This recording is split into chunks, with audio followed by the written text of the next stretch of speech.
us reckless, they call us wild, but we're the voice of the unheard child. For too long we've watched them steal and deceive. Now we march, cause in hope we believe. Locked up in chains, they try to make us fall, but we stand tall, we're answering the call. Persecuted, but we won't be tamed. For Muguland's freedom, our fire's inflamed. We are the children of anger, fighting for the truth. Born from love for our land, the fire of the youth. We stand unbowed, unbroken by the lies. With Muguland in our hearts, we rise, we rise. The streets are burning with the passion of the brave. No chains can hold us, no power can. Episode 5, Children of Anger, the Igwerian explosion by Ope Banwo.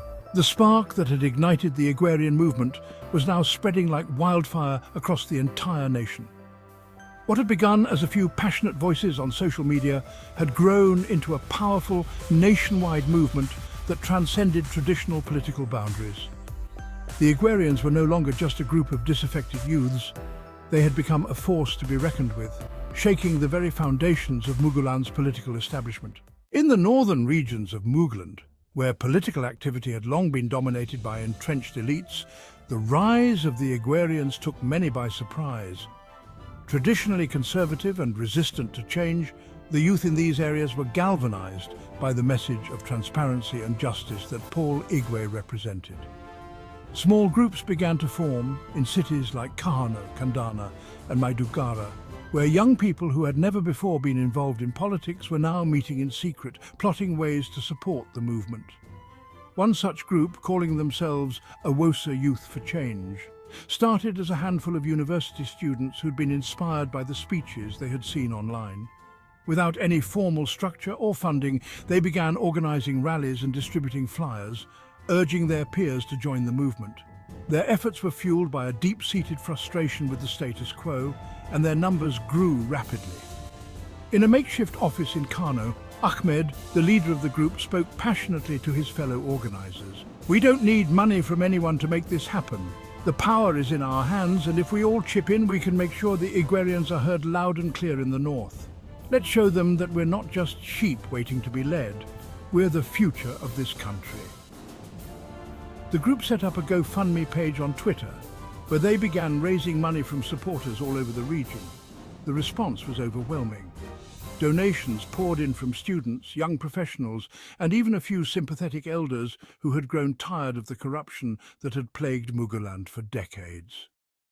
The money was used to rent offices, print banners, and organize events. Within weeks, Awosa Youth for Change had established a network of cells across the northern states, each one operating independently but united in their support for Paul Igwe.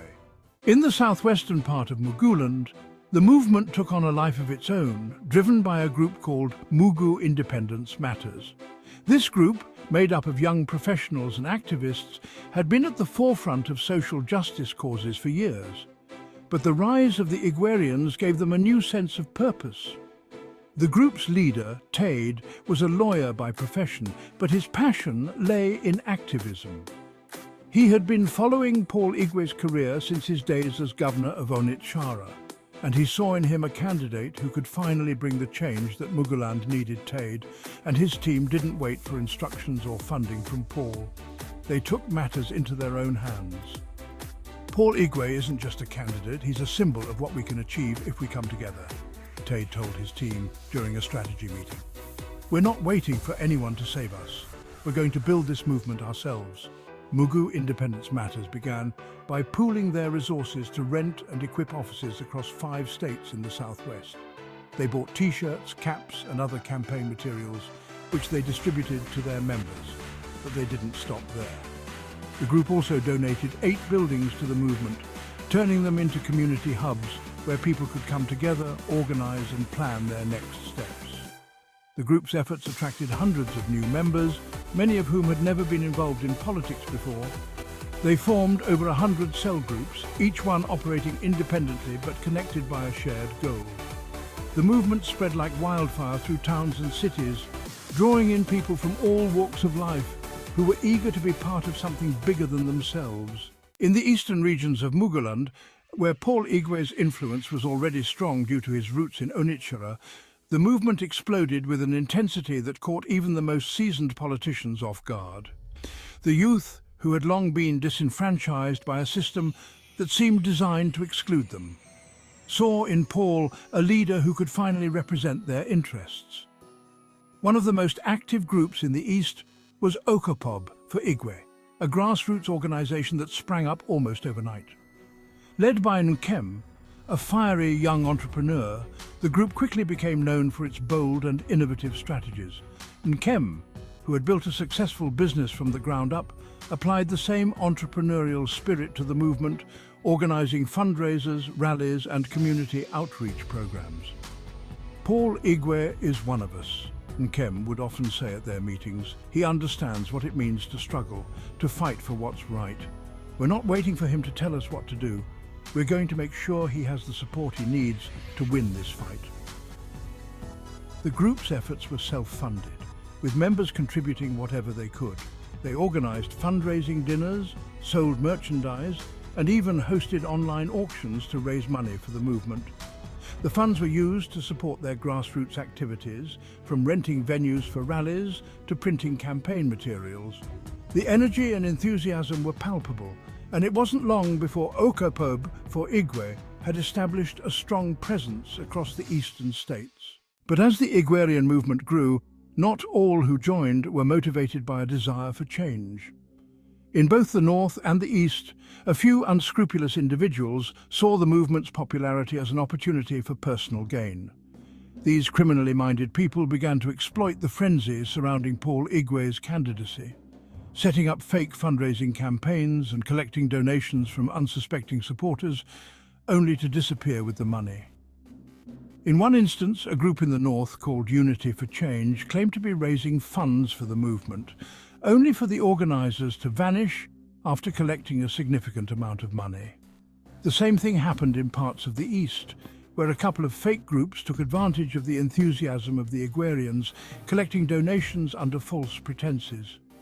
These incidents sent shockwaves through the movement, and for a time there was fear that they might undermine everything the Igwerians had worked for. But instead of tearing the movement apart, these betrayals only strengthened the resolve of the true supporters. They doubled down on their efforts to ensure that the movement remained transparent and accountable, setting up online platforms where donations could be tracked and verified. Bolu Yahaya, the tech guru, played a key role in this. He developed a secure online platform where genuine supporters could donate directly to verified groups, ensuring that their contributions were used for the movement and not siphoned off by criminals. "We're not going to let a few bad apples ruin this for everyone," Bolu said during an emergency online meeting with the core team. "This movement is too important. We'll make sure that every kobo goes to the right place, and that the Igwerians know exactly how their money is being used." As the Igwerians continued to grow, the ruling Agadongo party became increasingly alarmed. They had never seen anything like this before, a movement that was not only self-funded but also decentralized, with independent groups springing up all over the country. The fact that these groups were organizing themselves, raising their own funds, and operating without direct orders from Paul Igwe terrified the establishment. They realized that this was a movement they couldn't easily control or suppress. The politicians who had grown fat on corruption and the spoils of power began to plot ways to undermine the Igwerians from within. They planted informants within the groups, spread rumors to sow discord, and tried to co-opt some of the movement's leaders with offers of money and power. But the Igwerians were not easily swayed. They had seen too much, suffered too much, to be bought off by the same people they were fighting against. The ruling party's efforts to destroy the movement only fueled the Igwerians' resolve. They knew that they were on the right path, and that the fear of the establishment was a sign that they were making progress. The more the Agadongo party tried to stop them, the more determined they became to see their mission through to the end. The growth of the Igwerians was nothing short of organized chaos. Groups across the country operated independently, each with its own leadership and strategies, yet all were united in their support for Paul Igwe and their desire for change. This decentralized structure, while chaotic, was also the movement's greatest strength. It made it impossible for the ruling party to target any single leader or group, as the movement was too spread out, too diverse, and too resilient.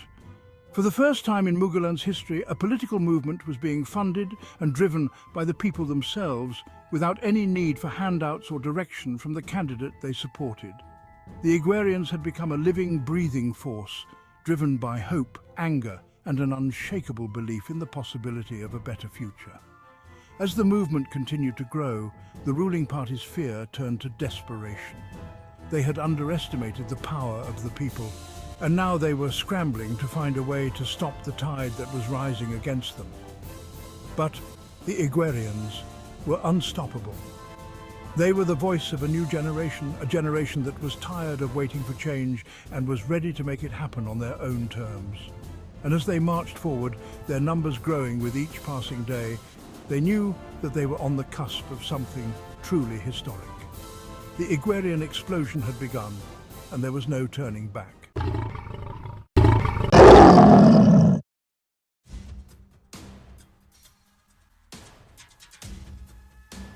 The Igwerian movement had grown too powerful to be ignored, and the ruling elites of Muguland were growing increasingly desperate.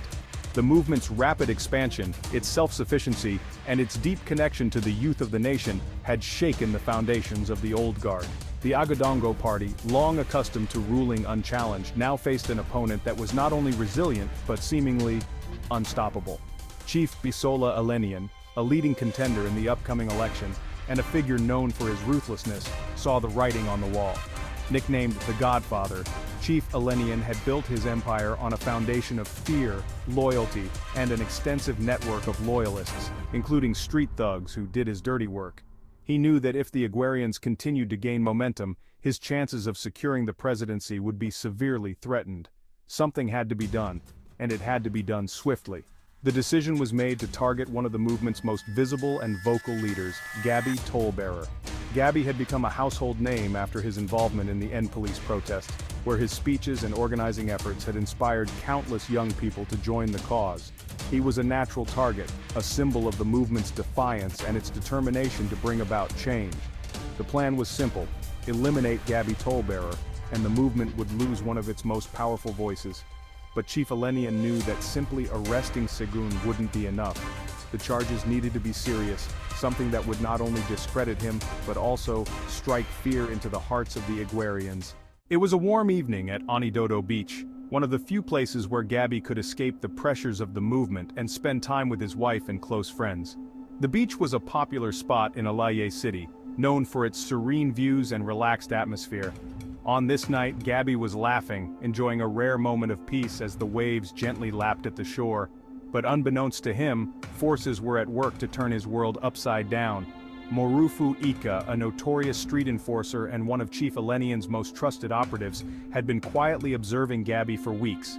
On Chief Elenian's orders, Morufu had planted firearms in the trunk of Gabi's car earlier that day, ensuring that the setup would be airtight. As Gabi and his friends began to pack up for the evening, a convoy of police vehicles suddenly pulled up, their sirens blaring. The beachgoers looked on in shock as the officers, armed to the teeth, surrounded Gabi and his group. "Mr. Gabi Tollbearer," one of the officers barked, stepping forward with a smirk. "You're under arrest for possession of illegal firearms." Gabi's face went pale as the accusation sank in. "What are you talking about?" he demanded, his voice a mixture of confusion and anger. "I don't own any guns." The officer didn't respond. Instead, he motioned for his men to search the car. Moments later, they emerged with the weapons that had been planted by Morufu, holding them up for everyone to see. "Explain this then," the officer sneered, holding up a rifle. Gabi's wife, Yewande, cried out in horror, clutching her husband's arm. "This is a setup! You know he didn't do this!" she screamed. But her pleas fell on deaf ears. Gabi was handcuffed and roughly shoved into the back of one of the police vehicles. As they drove away, the officers made sure to parade him through the streets, making a public spectacle of his arrest. The message was clear: this was what happened to those who dared to challenge the powers that be. Gabby was taken to a police station in Alay City, where he was thrown into a cell without any formal charges. The conditions were deplorable, filthy, overcrowded, and infested with rats. But the worst was yet to come. That night, as Gabby tried to make sense of what had happened, a group of thugs entered his cell. They were not ordinary prisoners, but men planted by Morufu Ika to deliver a message. Without warning, they began to beat Gabby mercilessly, their fists and boots raining down on him in a brutal assault. "You think you can take down Chief Elenian?" one of them hissed as he drove a fist into Gabby's ribs. "You think the Igwerians will save you? You're nothing!" By the time the beating was over, Gabby was left lying on the cold, dirty floor, barely conscious, his body covered in bruises and cuts.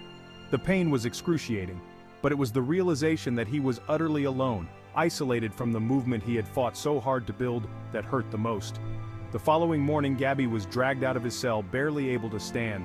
He was told that he would be arraigned on charges of illegal gun possession, charges that carried the death penalty under Muguland's draconian laws. The news sent shockwaves through the movement, and within hours the story of Gabby's arrest and the trumped-up charges spread like wildfire on social media. The Igwerians rally. As soon as the news broke, the Igwerians sprang into action. They had always known that the movement would face resistance from the ruling elites, but this was a direct attack on one of their own. The response was immediate and overwhelming. Twitter was flooded with the hashtag #FreeGabby as supporters demanded his release and denounced the charges as a blatant attempt to silence the movement. Within hours, a Twitter space was organized, where thousands of Igwerians gathered to discuss how they could help. "We need to act fast," said Bolu Yahaya, the tech guru, who had become one of the movement's key organizers. "This isn't just about Gabby. It's about all of us. If they can do this to him, they can do it to anyone." During the Twitter space, the Igwerians mobilized with a level of efficiency that left even their most ardent supporters in awe. Funds were raised in record time, over 5 million mugra in just a few hours, to cover Gabby's legal defense and ensure he had the best representation possible.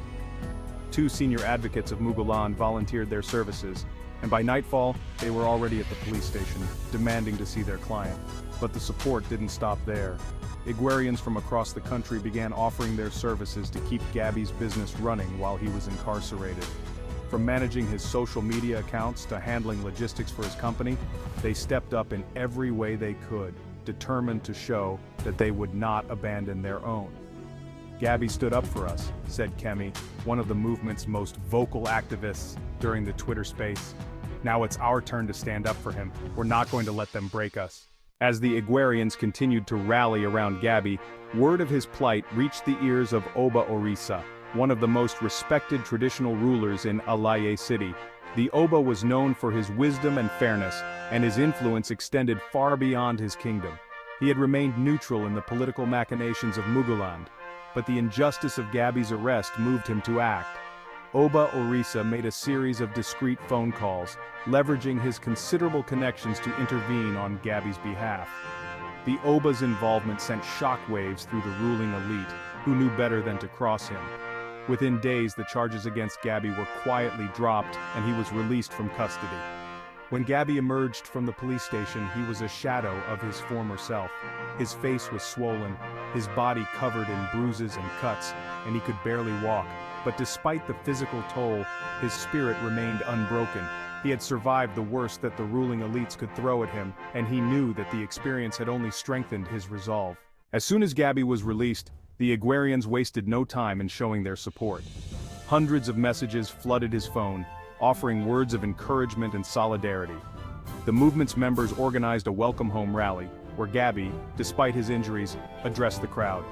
"They tried to break me," he said, his voice hoarse but defiant. "They tried to break all of us. But we're still here, and we're not going anywhere. The Igwerians will not be silenced. We will not be intimidated, and we will not stop fighting until we've won the future we deserve." The crowd erupted in cheers, their voices rising in a chorus of support for the man who had become a symbol of their struggle. Gabby's ordeal had only served to strengthen the movement, uniting the Igwerians in their determination to see their mission through to the end. As Gabby stood before the crowd, battered but unbowed, it became clear that the ruling elites had made a grave miscalculation. Instead of breaking the movement, they had given it new life, new purpose. The Igwerians had shown that they were willing to stand up for their own, no matter the cost. and that they would not be deterred by fear or intimidation. The ruling elites had drawn blood, but the Igwerians had drawn something far more powerful: solidarity, unity, and an unbreakable spirit.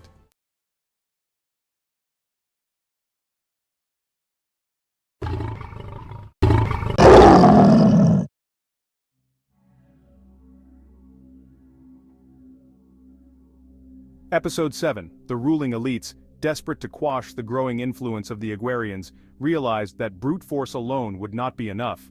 The movement had proven resilient, with its members rallying together even in the face of arrests, brutality, and intimidation. It was time for a different strategy, one that would sow discord and discredit the movement from within. The elites decided to weaponize the fears and prejudices of Muguland's diverse population, turning the country's complex ethnic and political landscape against the Igwerians. The elite's first move was to tie the Igwerians to a figure who had long been a thorn in the government's side: Ogbonna Ibekwe. Ibekwe, a controversial and polarizing leader, had been advocating for the secession of the southeastern regions of Muguland to form a new country called Okorobia Nation. His rhetoric was incendiary, calling for cities to be burned and chaos to reign unless his demands were met. The Agodongo party had previously arrested Ibekwe on charges of treason, and he was currently awaiting trial. Seeing an opportunity to exploit the deep-seated fears of national disintegration, the government's counterattack unit began circulating stories on social media, particularly on Twitter and Facebook. These stories claimed that the Igwerians were secretly controlled by Ibekwe, and that Paul Igwe was nothing more than a puppet being used to further the Okorobian agenda. The narrative suggested that the true goal of the Igwerians was not to reform Muguland, but to tear it apart, leading to the secession of the southeastern states. Paul Igwe is just a front, read one widely shared post on Twitter. The real mastermind behind the Igwerians is Ogbonna Ibekwe. Don't be fooled. This is all part of a plan to break up Muguland and create Okorobia Nation. The tweets and posts were carefully crafted to tap into the fears of ordinary Mugulanders, particularly those in the central and northern regions, where the idea of secession was deeply unpopular. Within days, the narrative began to gain traction, with many people questioning the true intentions of the Igwerians. As the false narrative spread, it began to take on a dangerous ethnic dimension. The Yorubawas, one of the largest tribes in the western regions of Muguland, and the tribe of Chief Bisola Elenian, were particularly susceptible to the government's propaganda. The fear that the Igwerians were part of a secessionist plot played directly into long-standing tensions between the different ethnic groups in Muguland. Leaders within the Yorubawa community, many of whom were aligned with Chief Elenian, began to publicly denounce the Igwerians, accusing members of their own tribe who supported the movement of being traitors. The rhetoric quickly became incendiary, with high-profile figures using their platforms to stoke the flames of division. On CVT TV, a major network controlled by Chief Elenian's allies, a popular talk show host ranted against the Igwerians during a primetime broadcast. "These so-called Igwerians are nothing but a tool of the Okorobians," he declared, pounding his fist on the table. "And any Yorubawa who supports them is a bastard. You're betraying your own people. This is a fight for our survival, and we cannot allow traitors in our midst." The broadcast had an immediate impact. Across the western states, tensions flared as supporters of the Igwerians found themselves ostracized and even attacked by their own communities. The division spread like a contagion, infecting even those who had previously been sympathetic to the movement. One of the most dramatic confrontations took place in Aleye City, where a group of Yorubawa youths confronted a pro-Igwerian rally. What began as a heated exchange of words quickly escalated into violence, with stones and bottles thrown, and several people injured. "Traitors!" the Yorubawa youths shouted as they charged at the Igwerians. "You're selling us out to the Okorobians!" The clash was captured on video and quickly went viral, further deepening the ethnic divide. The elites watched with satisfaction as the Igwerians' message of unity and reform was drowned out by the roar of tribalism and fear. The response: rallying the base. Despite the intense pressure, the Igwerians refused to back down. They knew that if they didn't act quickly, the movement could be torn apart by the lies and divisions being sown by the ruling elites. In a move of strategic brilliance, Bolu Adebayo, the tech guru, organized a massive Twitter space titled "The Real Truth About the Igwerians." The Twitter space was joined by thousands, including key figures from the movement, such as Paul Igwe himself, and members of the Igwerians from across the country. The atmosphere was tense, but there was a determination to set the record straight. Paul Igwe spoke directly to the accusations for the first time, his voice calm but firm.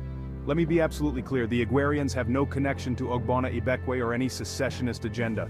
We are a movement for all Mugulanders, regardless of tribe or region. Our goal is to build a better Muguland for everyone, not to divide it. His words were met with widespread support, with thousands of listeners tweeting their agreement and solidarity. Kemi, one of the movement's youngest influencers but most vocal activists, with millions of followers on Twitter, also took the stage. The elites are terrified of us because they know we represent the will of the people. They're trying to divide us because that's the only way they can stop us. But we're smarter than that. We won't let them play us against each other. The Twitter space turned into a rallying cry for the Igwerians, as speakers from across the country shared stories of unity and resistance against the lies being spread by the government. They emphasized that the movement was about fighting for justice and accountability, not about dividing the nation. At the same time, Sunset Television, one of the few media outlets sympathetic to the Igwerians, aired a special program highlighting the movement's efforts to bridge ethnic divides and build a united front for change. The program featured interviews with Igwerians from different tribes, all of whom spoke passionately about their commitment to the movement's goals. "We're not going to let them tear us apart," said Adayora Okoye during her interview on Sunset Television. "The Igwerians are bigger than any one tribe or region. We're fighting for all of Muguland, and we're not going to let the elite's lies distract us from that." Counterattacks and escalation. Despite the best efforts of the Igwerians to counter the narrative, the divisions continued to grow. The smear campaign had done its job, creating an atmosphere of suspicion and fear that was difficult to dispel. The Yorubawa West and Awosa North regions, both critical in the upcoming elections, saw a significant drop in support for the Igwerians as tribal leaders urged their followers to distance themselves from the movement. However, the Igwerians were not without their victories. In the southeastern states, where the Okorobian narrative had initially caused some unease, the movement managed to reclaim much of its support by emphasizing its commitment to national unity and rejecting any association with Ogbonna Ibekwe. The elites, sensing that their efforts to divide the movement were only partially successful, began to plot their next move. The stakes were higher than ever, and the battle for the future of Muguland was only just beginning. A nation on edge. As the sun set on another tumultuous day in Muguland, it was clear that the country was on the brink. The ruling elites had drawn blood, but the Igwerians had not been defeated. The movement had shown that it could withstand even the most insidious attacks. But the cost had been high. The divisions that had been sown would not easily be healed, and the road ahead was fraught with danger. Yet, for all the fear and uncertainty, there was still hope. The Igwerians had proven that they were more than just a movement. They were a force that could not be easily silenced or broken. As they regrouped and prepared for the next phase of their struggle, they knew that the eyes of the nation were upon them. The battle for the soul of Muguland was far from over, and the Igwerians were ready to fight for their future, no matter the cost.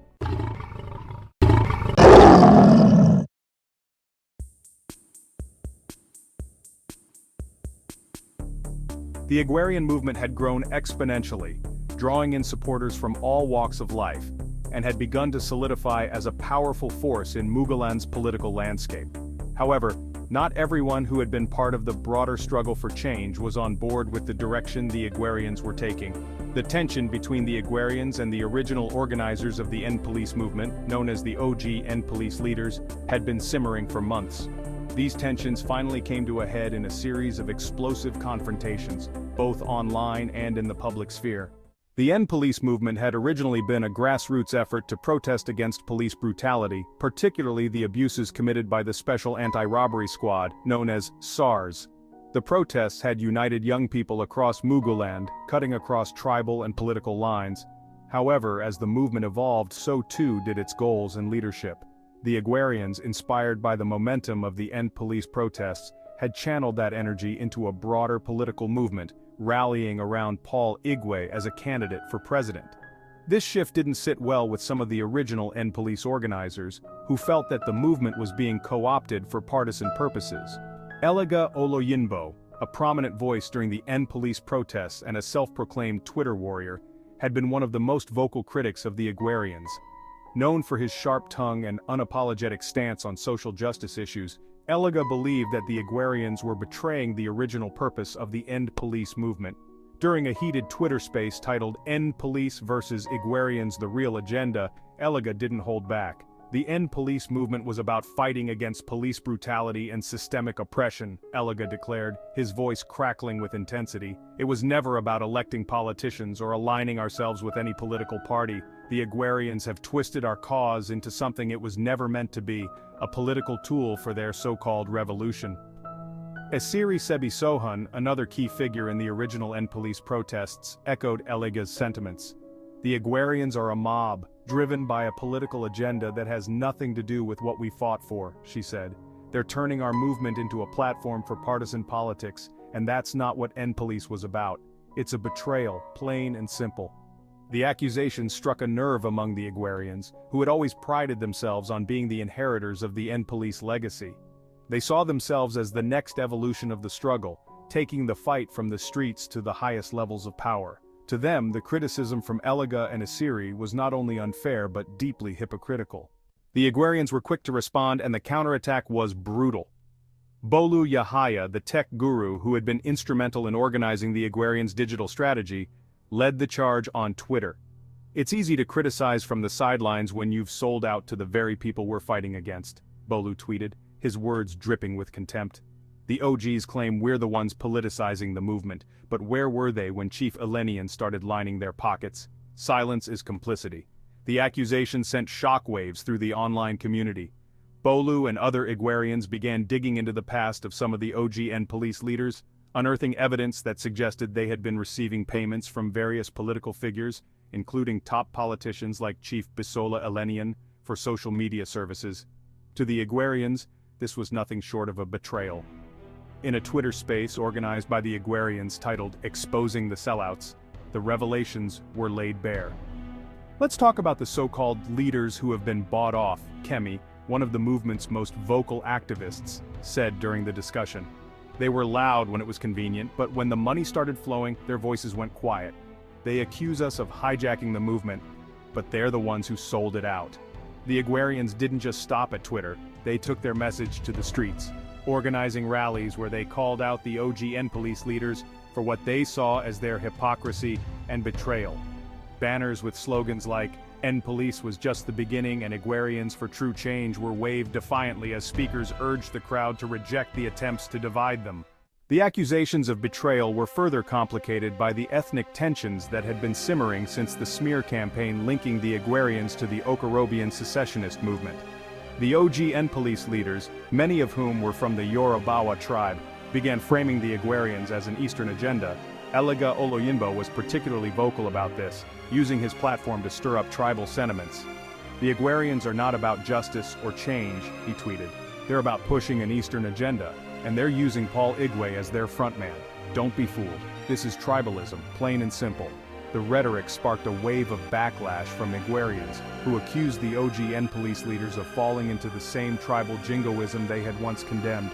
You're the ones being tribalistic, Adora Okoye fired back in a televised debate on Sunset Television.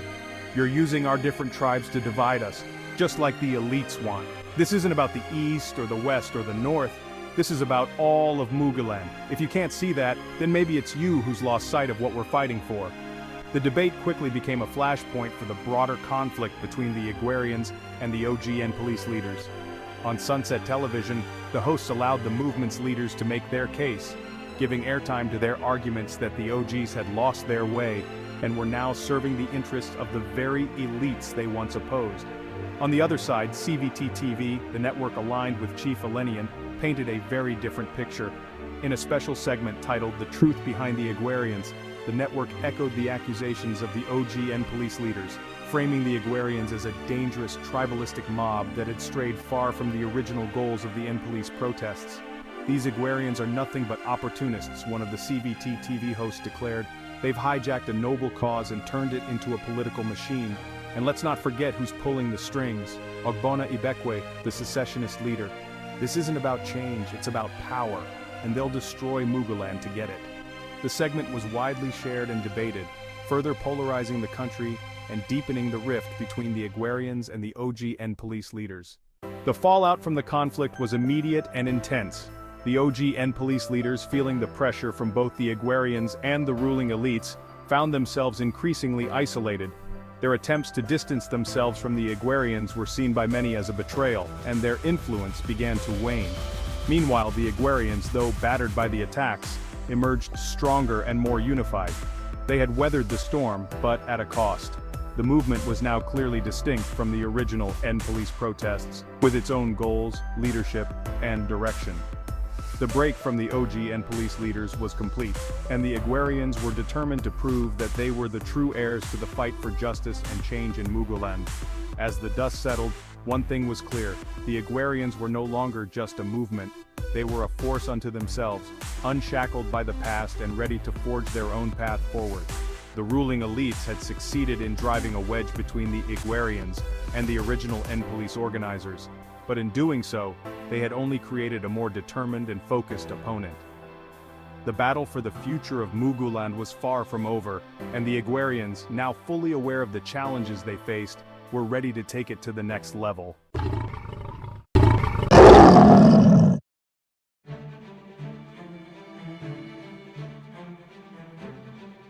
Episode 9: Trouble in Paradise.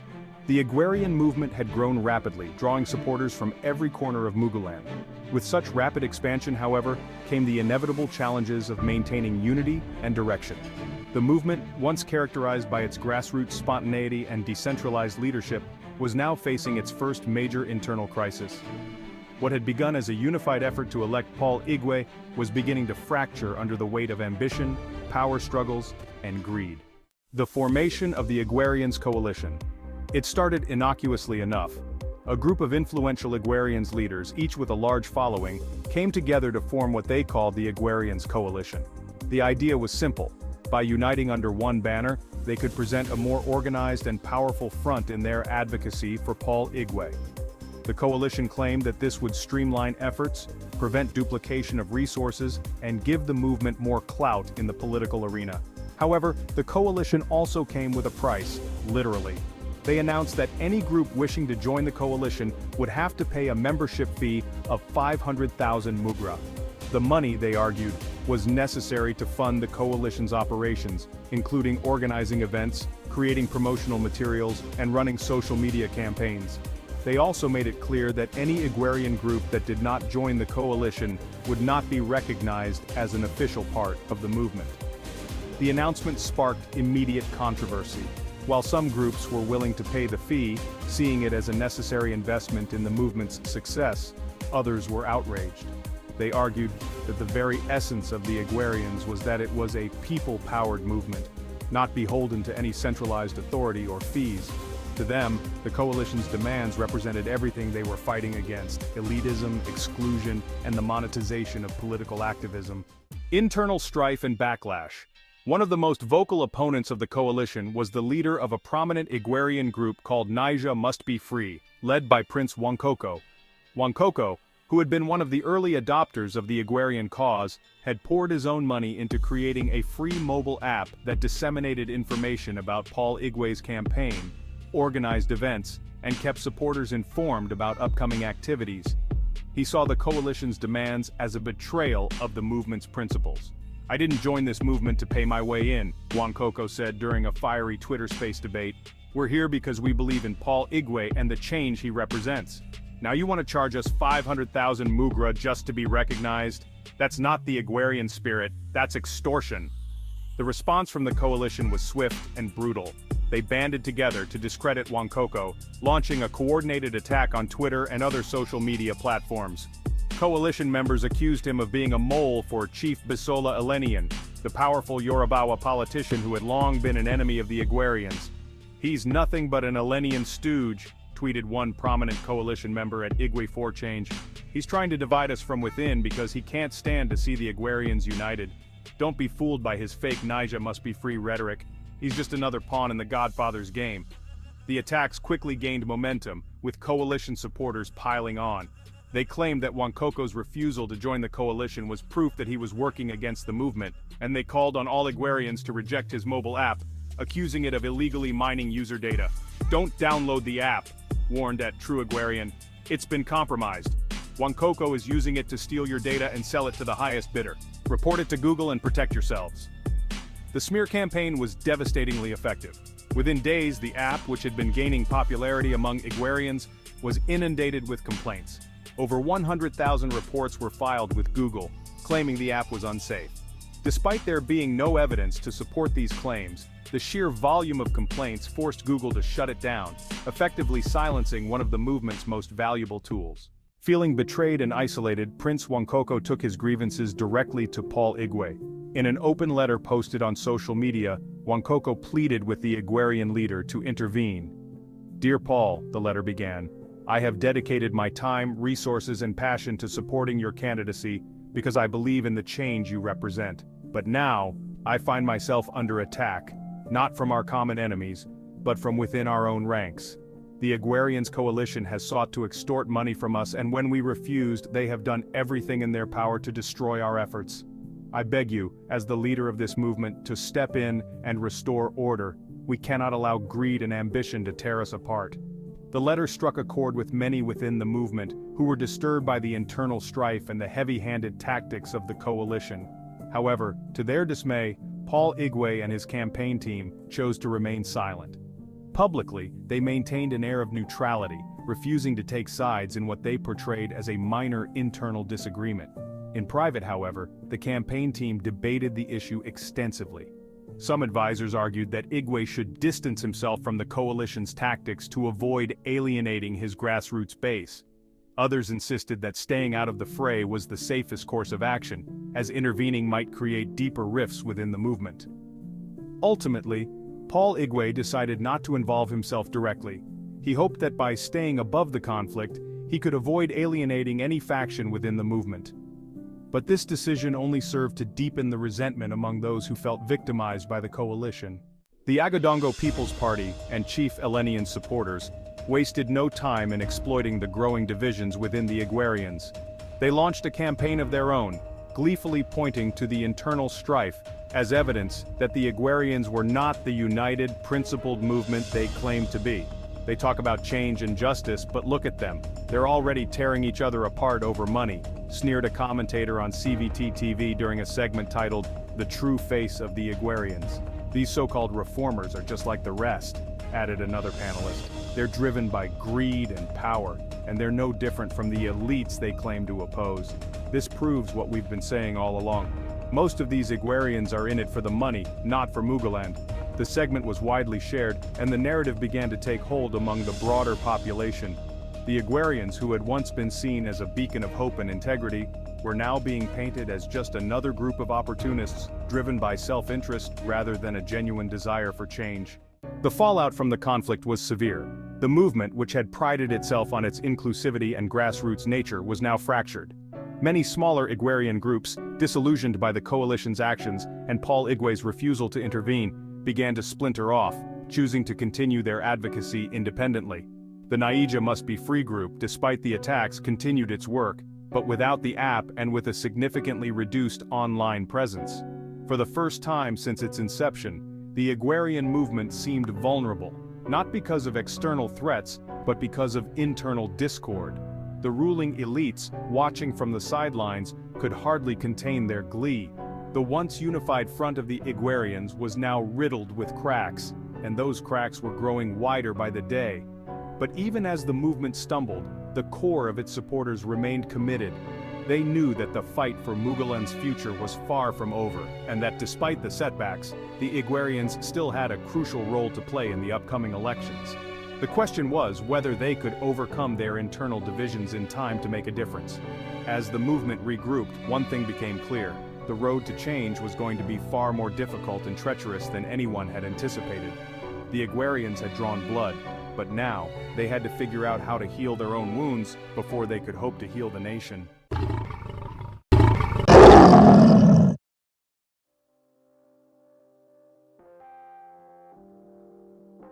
Episode 10, The Children of Anger face off with the Grandfather of Vawolence. The Igwerian movement had become a force to be reckoned with, a symbol of the unyielding determination of a new generation to reshape Muguland. Their aggressive stance on social media and their refusal to compromise had won them both admiration and resentment. Among those who had grown increasingly critical of their methods was Professor Jade Oripo, a Nobel laureate and once a revered fighter against oppression. Professor Oripo had long been celebrated for his fearless advocacy for justice. In his youth, he had been a radical, a firebrand, who had taken extreme measures to confront tyranny. His legendary status in Muguland's history was built on his audacity to stand up to power, even when it meant risking his life. However, as the Igwerians grew more assertive in their demands for change, Oripo found himself at odds with the very people who had once looked up to him. The professor's critique, it began with a tweet that sent shockwaves through the Igwerian community. Professor Oripo, known for his eloquent and thoughtful commentary, took to Twitter to express his disapproval of the Igwerians' methods. The Igwerians have become a social media Gestapo, a mob of children of anger who destroy without thinking, he wrote. Their methods, though born out of a desire for change, are dangerous and reckless. They have lost sight of the principles they claim to uphold. For many within the movement, this critique felt like a betrayal. Professor Oripo, a man whose own history was steeped in radical activism, was now condemning them for using the very tactics he had once employed. The Igwerians, however, were not ones to back down from a fight, especially not when they believed they were in the right. Exposing the grandfather's past. It didn't take long for the Igwerians to dig into Professor Oripo's past, unearthing the very stories that had made him a legend. They highlighted the fact that in his youth, Oripo had been far more than just a writer and intellectual. He had been a revolutionary. Years ago, in a bold and dangerous move, a young Jade Oripo had stormed a broadcasting station at gunpoint. Furious over what he believed was a rigged election, he had taken the broadcasters hostage, forcing them to announce the correct election results that had been suppressed by the government. For this act, Oripo was declared a fugitive, and he had to flee to the southeastern region of Muguland, seeking refuge among the Okorobians, a tribe he now looked upon with disdain. But that wasn't all. During his time on university campuses, Oripo had founded a secret society known as the Road Eagles. This group was dedicated to fighting oppression in all its forms, using whatever means necessary. Under Oripo's leadership, the Road Eagles became notorious for their violent tactics. They burned down the houses of corrupt administrators, severely beat lecturers who exploited students, and instilled fear in anyone who dared to abuse their power. The very violence and anger that Oripo now condemned in the Igwerians had been his weapon of choice in his youth. The Igwerian response. The response from the Igwerians was swift and merciless. They took to Twitter, Facebook, and other platforms calling out Oripo for his hypocrisy. "You talk about children of anger, Professor?" tweeted at Igwa4Change. "Look in the mirror. You were the original child of anger, the one who taught us that sometimes you have to fight fire with fire. Don't forget, you were the one who stormed a broadcasting station with a gun. You were the one who started the Road Eagles. We're just following in your footsteps." The hashtag Grandfather of Vawolence quickly began to trend, with Igwerians across the country sharing stories of Oripo's past and accusing him of abandoning the principles that had once defined him. In a heated Twitter space titled "The Children of Anger Face Off with Their Grandfather," Igwerian leaders and supporters confronted Oripo's legacy head-on. The debate was intense, with voices on both sides clashing over the interpretation of Oripo's past and its relevance to the current struggle. "Professor Oripo was a hero," began Kemi, one of the movement's most passionate voices. "But heroes can fall. He's forgotten what it means to fight for justice. The anger he once wielded like a sword has turned into bitterness. He should be proud of us for continuing the fight he started." Another participant, Tade, added, "The Road Eagles didn't back down when faced with injustice. They didn't play nice, and neither will we. If Professor Oripo wants to call us children of anger, he should remember that we are his children, following the path he laid out." The clash on Sunset Television. The clash between the Igwerians and Professor Oripo spilled over from social media to mainstream media. On Sunset Television, a special episode of their popular political talk show featured a fiery debate between Igwerian representatives and supporters of Professor Oripo. "The Igwerians are simply the new generation of fighters," argued Bolu Yahaya, representing the movement. "Professor Oripo should be celebrating us, not condemning us. We are doing what he once did, standing up to oppression in the only way the oppressors understand, without fear." On the other side, an older academic who had worked closely with Oripo defended the professor's stance. "There's a difference between fighting for justice and descending into chaos," he said. What Oropo did in his youth was targeted and purposeful. What the Igwerians are doing now is reckless, and it risks tearing the fabric of our society apart. The discussion grew heated, with neither side willing to concede.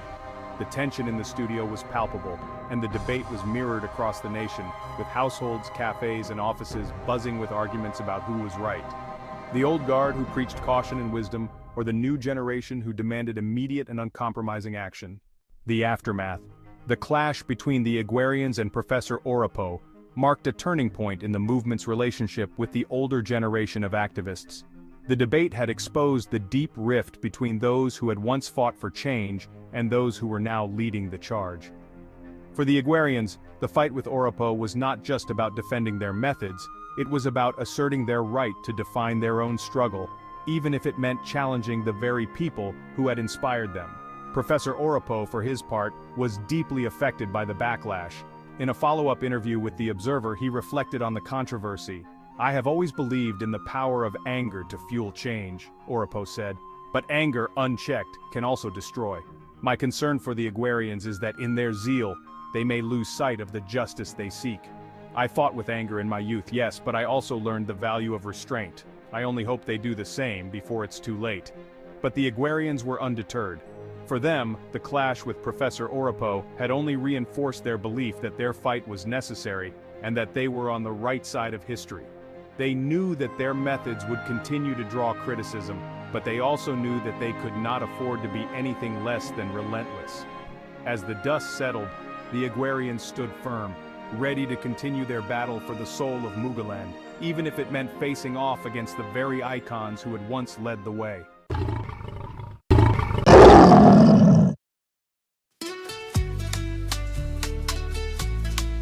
They call us reckless, they call us wild, but we're the voice of the unheard child. For too long we've watched them steal and deceive. Now we march, 'cause in hope we believe. Locked up in chains, they try to make us fall, but we stand tall, we're answering the call. Persecuted, but we won't.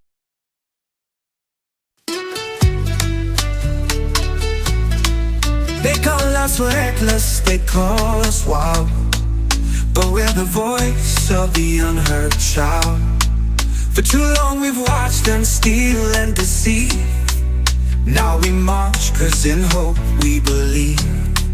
Locked up in chains, they try to make us fall, but we stand tall, we're answering the call. Persecuted, but we won't be tamed. For Muguland's freedom, our fire's inflamed.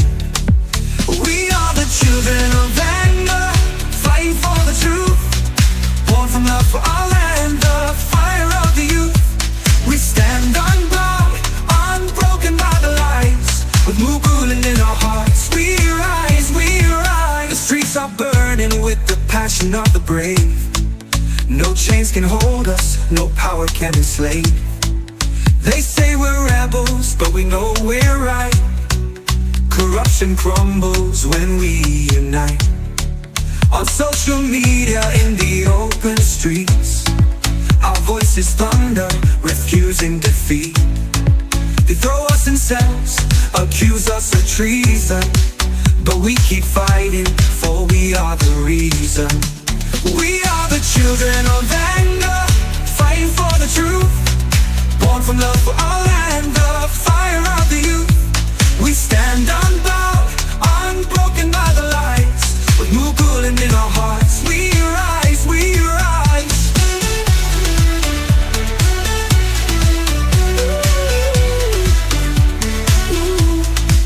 We fight for the future, we fight for the land.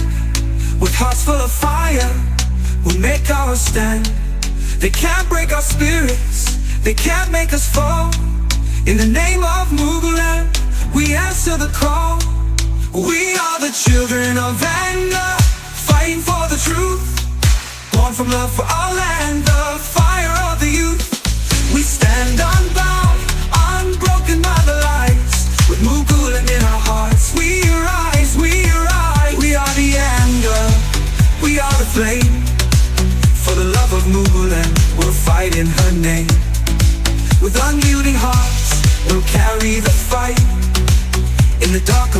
nation will be the light.